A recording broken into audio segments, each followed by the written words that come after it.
Well, welcome back, everyone, to Two Pastors and a Mic. My name is Cory. And I'm Channock. And we're so glad that you listen, that you share, that you've reviewed, starred, all the things. Welcome if you're watching on GAN or YouTube. We love our audience there. Welcome if you're listening to us in your car, on your morning commute, or I always go to a bubble bath, but I don't know why. I don't know if anybody listens to a bubble bath, but if you do, leave a comment. Yeah. It would be Leave very us a interesting. comment I'm not and sure let us know. if you're mowing the grass. It is officially football season. The NFL starts tomorrow night, and my Lions start Sunday night. So you can pray for my family as I plan on being a present father 6 days a week, which is actually I'm just kidding.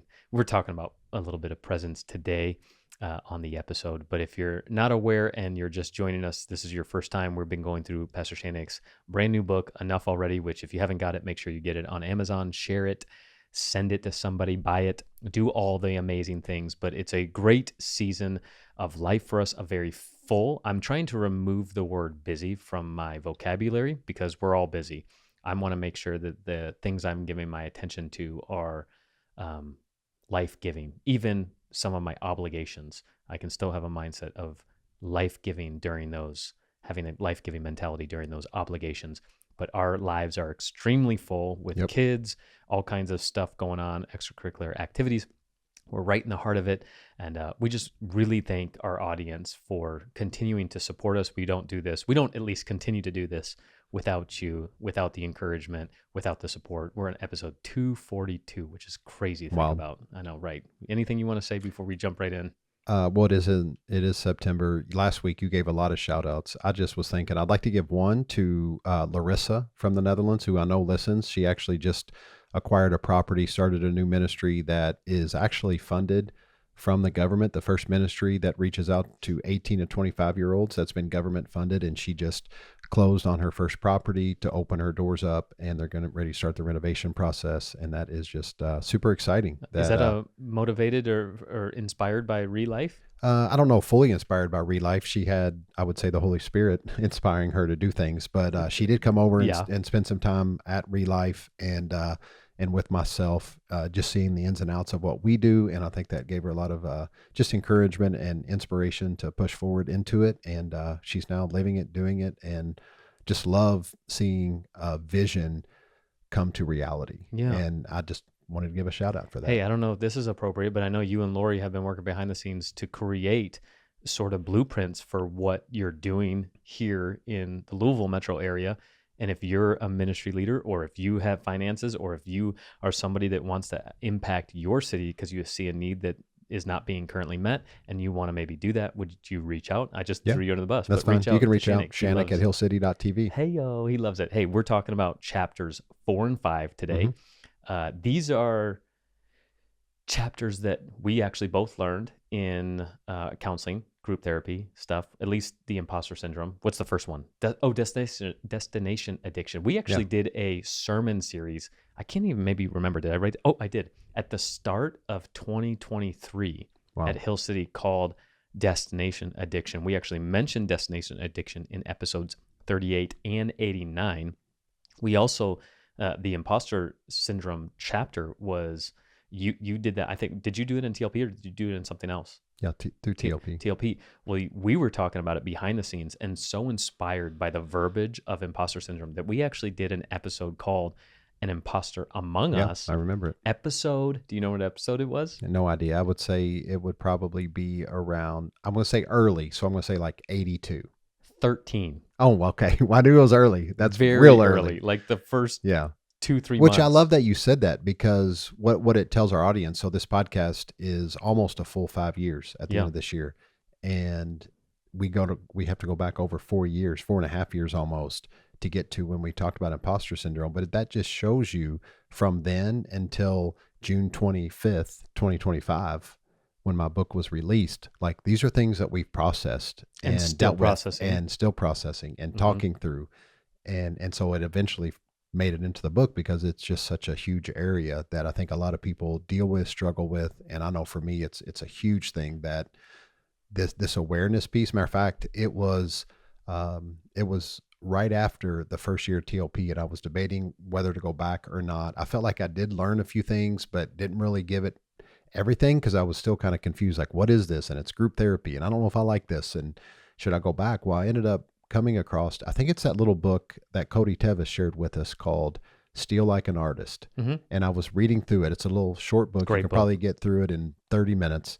And one of these chapters talked about imposter syndrome and a little bit about what it was. And I'm like, wait, oh my gosh, this is all of the stuff that I was learning at TLP, but now I finally have like language for it and an idea behind what exactly I've been trying to process and come up with to the surface, the things that I've been dealing with. And reading it for the first time, I'm like, oh my gosh, it's imposter syndrome. So I ended up signing up for another year of TLP. Well, it just so happened like the second or third month of TLP, we did a whole thing, a whole didactic and teaching and process day around imposter syndrome stuff. And I'm like, oh my gosh, no way. If I would have had this the first year, I would have had a lot more understanding and I for sure would have signed up again. But it was just right there on the forefront. And that's back when then we did an episode on it right after I learned about all of this and the ins and outs of it. And so, yeah. So we're not going to go into too much detail. We will, because we're going to share some of our experiences. Yeah. But if you're curious about there are 5, right? Yeah. The 5 imposters. So, you can go back to episode 13 and listen to that. You can pause this right now, go back to episode 13. But before we jump into imposter syndrome, because I love talking about imposter syndrome, and I think every single person deals with it to some degree. Level, but destination addiction. Right. Because, and I like that you piggybacked imposter syndrome right after destination addiction, because this is another one that I think that regardless of what area of life you are in, you struggle with what is now a clinical term called destination addiction. So why don't you talk a little bit about destination addiction and then personally for you, and then I'll add my own. Yeah. So basically what it is I think at its core, a lack of contentment. And it's the if-then syndrome, if you will. So, if I get the raise, then I'll be happy. If I have this much in my bank account, then we can go on vacation. If I get this promotion, or if, we have kids, or it's the if when I get then, married, or it's the when then. Yeah. When I get married, then I'll be happy. When we have kids. So it's either if or when and then. And you think happiness is found in some other season. Well, we live our life this way. And if you think about it, there's all kinds of like milestone moments. Like, when you're a kid, you're like, I can't wait to be a teenager. You turn 13. Well, what's this? I can't wait to be 16 and drive. Well, I can't wait to be 18. And so I can, whatever, vote or buy cigarettes or whatever maybe. Oh, I can't wait till I'm 21 and can have a drink. Oh, I can't wait till I'm 24 or 22 and out of college. Oh, I can't wait till I get married. I can't wait to have kids. And so we have this mindset that it's always the next season. And in that season, I'll be more happy than now. And it just becomes this like, that's why they call it destination addiction. It becomes this addiction that you're never content in the season you are in, and you're always looking at what next. Now, for me, one of the big components of this, the reason why I wanted to include it in my book specifically, was around leadership. And when I get to a certain level of what I feel like might be success in my leadership, then I can be more content. Then I can take a break. When I get to a certain point where I have an understanding and I can preach in a certain way and have all these messages compiled and configured, then I'll be able to take a breath and relax and enjoy and have peace. And all of it was like bullcrap. Like I needed to try to find peace in the season, any season that I find myself in. Yeah. I know for me, it's usually around finances, or it's around some type of tangible number that has to do with book sales, or I don't really care about church attendance anymore. I mean, there's aspects that would be like, I want more influence on people because I know that we can really help.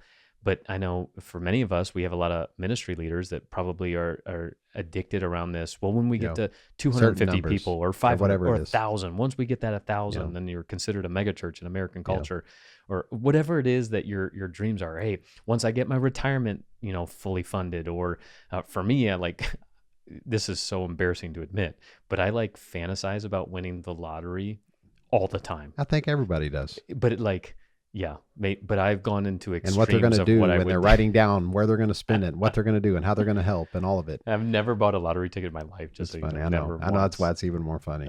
I need to. Yeah. And then with Julie and I always joke about it. I think the numbers thing, it rules everyone. And I'm actually going to throw you under the bus for Yeah, a do it. second, if Do that's it. I like okay. it. Yeah. No, I just Well, remember, if it's okay, you're about to. And well, I just thought, it depends what you're about to say, because you can throw me under the bus for a lot of things. I don't know. I didn't really know it fully, like how you were saying, like the numbers thing with you. But I remember what popped in my head was we just announced Relife in our first property. Mm-hmm. And you got up and you were making the announcement and you're like, man, I'm really excited about this. But, I just can't wait till we have 20 houses and 50 houses and 200 houses. And we own New Albany. I think I said that. And then we own New Albany. Yeah, it's like, wait, we just have one. Let's celebrate where we're at. And you're thinking, I can't celebrate this. We have to have 50. I didn't say that because I challenged you around. We have to celebrate each one. You can't. No, I'm the one that celebrates one, and I'm okay. We got 5, and if it shuts down now, hey, we did an amazing thing. We did. And if it shuts down, yes, but I was. No, also I just vividly like, remembering you being like, start fighting. And I think you even said something like, it's great, but I can't wait till we have like 50. No, we whatever. I might have said that, but I've also been like, hey, we need ribbon cuttings for every single one. Like each one needs to be celebrated. And I do have a lot of growth that still needs to happen. But I'm gonna applaud myself and celebrate myself right now because I've grown so much in this area. Because I will say you have too. Destination addiction is one of those ones that can creep up on you, and you might not even be conscious that you're doing it. And especially for one of the areas I get challenged the most in has to deal with my kids, because my wife and I, we do not like the baby stage, and we're talking about adopting again a newborn. And like, what? Like start over again? Right. Because I fantasize about the time that I'm empty nesters. And now that my kids are a little bit older, my 2 oldest are 10 and 9, and they're becoming really funny, and the conversations at dinner are wild. And I really enjoy that. And so I know I'm going to enjoy the teenage stage. I know it's going to come with its difficulties because I have a lot of friends that just wait. But remember, my wife works with teenagers, and I worked with like I love teenagers. I don't like kids. I love teenagers. Yeah. So I'm looking forward to that, knowing that there's going to be extremely difficult seasons. Well, I'm not going to speak that over. My kids are going to be amazing, hopefully. Then you can come back and listen to this in 10 years and be like, you spoke. Whatever. Anyways, all that to say, like, I've really had to come back and enjoy this season with being a dad, even though I enjoy what I do more than being a dad sometimes, based on, some of my own addictions that I have in terms of being somebody of accomplishment. Achievement. And so I have to battle that all the time. But I know in the counseling world, when we're doing with emotional work, a lot of people get discouraged because they are coming around the same issue. If I'm going to use like I'm coming around the mountain as like an illustration, they come around the mountain, they're still dealing with the same issue. And I have to remind people, but you're at a higher level. You're elevated every time. And you got to be careful that you do celebrate each moment, because when you do climb the mountain, and I say when, not if, because most people do, when you climb the mountain, you got to make sure you already have that art of celebration, because you will automatically see the other mountains on the horizon that you want to climb. And that's that addiction that we're trying to help people become aware of, because obviously we're aware of the addictions that are damning to a lot of people with drugs, alcohol, that stuff.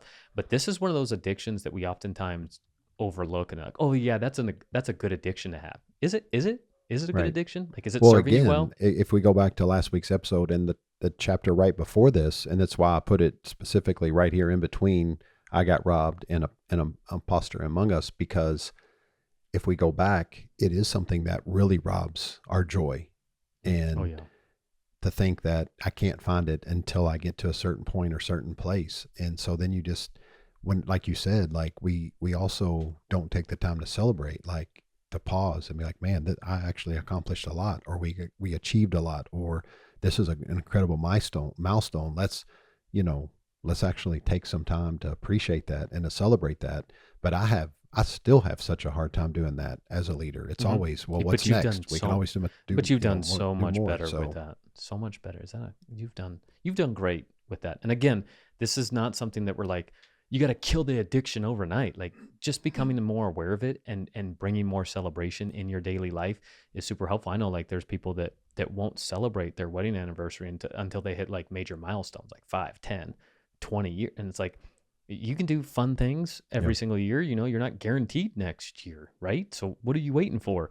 And it can be so many different areas. And I love that you share that. If you are curious more about destination addiction, even from like where we see this in scripture, we did do an entire sermon series back in 2023 at Hill City. You can go find it on the YouTube channel if you want to. But this is just a kind of a fun conversation. So we're really curious if you're listening and write in the comments or on YouTube or on the Facebook post, like where are you addicted to in the aspect of one day win? And where can you Right. or where can your friends come and rally around you to really challenge you in that area? Because it does lead into imposters, which is one of my favorite things to talk about. I've stolen it. I use it in counseling. It's really important. Do you know the 5 off the top of your head? Because you can go back to episode 13 if you haven't already. There's 5. I know I struggle with one. You I struggle with know. Yeah. I know there's the Superman. Superman. There's the expert. There is That's the soloist. There Mhm. is the natural genius. Dude, And I know what the last one is. Is Dude, you just crushed that. I'm not sure. Perfectionist. Perfectionist. I Yeah. knew that too. Okay. Yeah. Yeah. So you struggle the most still, would you say? Yeah, still Superman. Yeah. That I have to do everything and do it well and make it look like that I didn't even have to try to get it all done. Oh, let's since we have a whole episode on unpacking all those, again, go back to episode 13 if you're really interested about figuring out what yours is. Mine is the expert. It comes from, so I ask people that Brett and Brown question. It's really important for me not to be perceived by others as fill in the blank. You can do this exercise at home.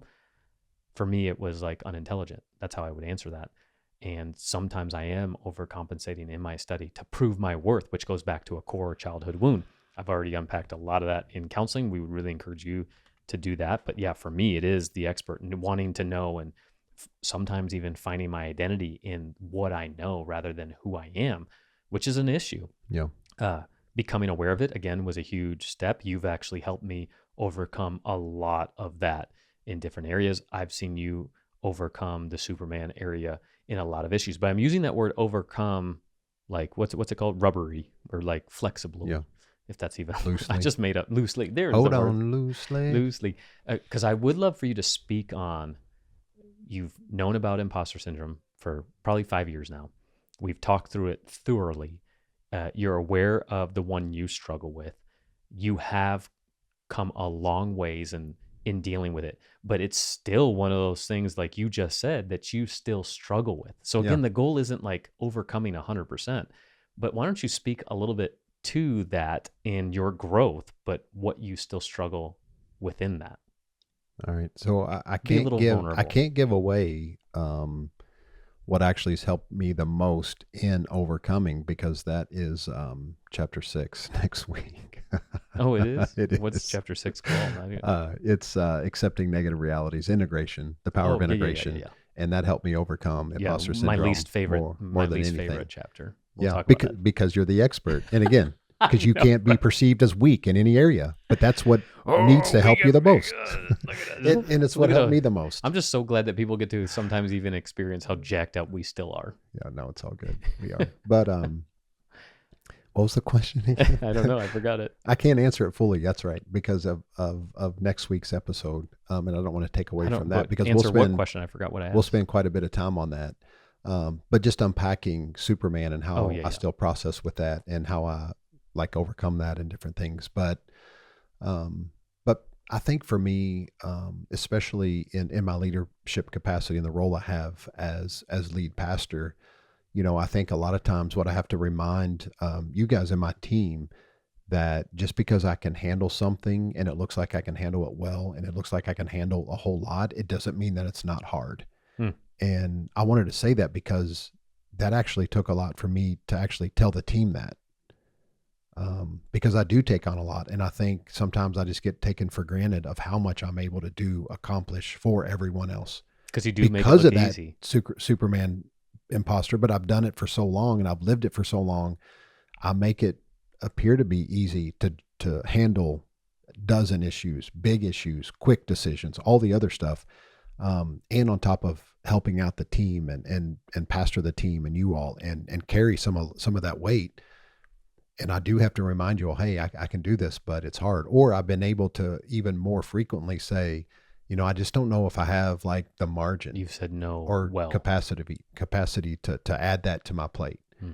And I think it's sometimes hard because one of the things where I think you challenge me in is some of our staff meetings and some of our like monthly TLP sessions that I do here with the team.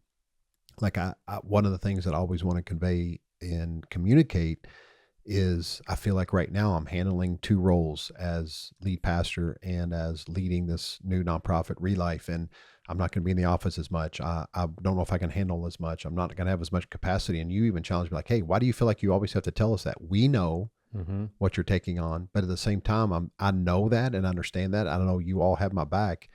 But for me, there's still this piece of like, I want to communicate it because I've always been able to just do anything and everything, no matter what was thrown on my plate.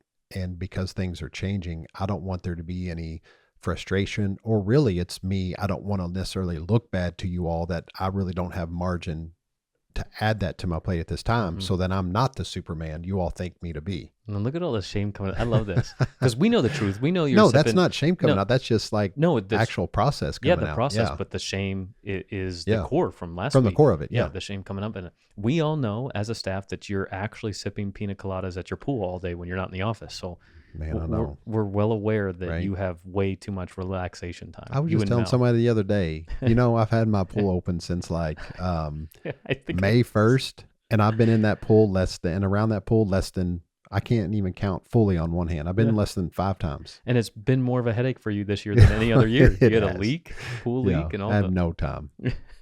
But this conversation is always great because we want you to see how much in process we still are with a lot of this stuff. It is real. The expert for me is something I constantly have to kill. And you also challenge me. And I love this, that we challenge each other often in this. What has really helped is learning and celebrating, learning about celebration and celebrate me. And again, I said this last week, but I want to go back to it, is the number one most difficult question I ask people in counseling is, how do you celebrate you? So you, the listener, you're not in a counseling session right now, but have you ever thought about how you celebrate you? And when I tell people that, I'm not looking for necessarily a purchase. Like we're not talking about like an anniversary or a birthday or something that you purchase that costs a lot of money. It's less important of what you do and more important that you are consciously aware that you are celebrating while you do whatever it is you choose to do. So for example, I have people that do walks and try to notice something different every day on their walk in nature. That's a form of celebration. How is that a form of celebration? Because they're thinking about this is what they're doing to celebrate their day, their week, their month, whatever. It can be as simple as grabbing your cup of coffee and really enjoying that first sip, or maybe finding a coffee area and be like, I'm going to celebrate me right now. Like I've done enough, I'm good enough. Whatever it is. It's just awareness of it. I've been consciously saying out loud to myself, I'm proud of me. I'm proud of me. I used to have to look at myself in the mirror and say it. And I'm just telling you real honestly where I'm at with like, now I have a button. I press it every single day. I've done enough. Like you have to get in this mindset because awareness is good, but what are you tangibly doing right now to not let it affect you in a negative way? Because impostering, I think this is a universal thing. Like many people have some type of imposter syndrome. What are you doing to correct it to a degree? So yeah, no, I love that. Those 2 chapters are some of my favorite. I mean, I love every chapter because it's inspiring, but it's also, you give information to apply. And I like that, being the expert.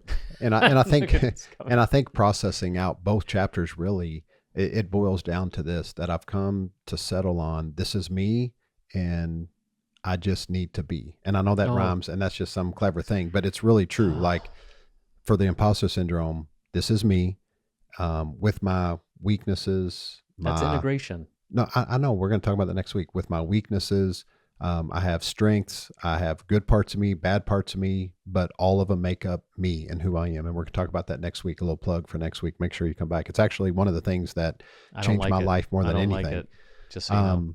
And then I just need to be, and that's the help with destination addiction. And it's this, enjoy where you are on the way to where you're going. Yeah. Right. The Joyce Meyer quote. It's also how I phrase it in our Bandit family code is the things that I try to train my boys up in. The first thing with B, and it's just this acronym. B is be where your feet are. Like be reminded to be present, be where you're at. And not be always looking for the next thing. And so those two things I think helped me in these two areas so much. Yeah. So we appreciate you writing it. Again, if you haven't gotten the book, go get it, send it to somebody. We'd appreciate it. Share it on your socials. We love that. Next week will be a good week. His words to come back to. I'm going to skip out next week. You'll be doing that one alone because I refuse to. No, I'm just kidding. Look at that expert aspect of me coming back up to the surface.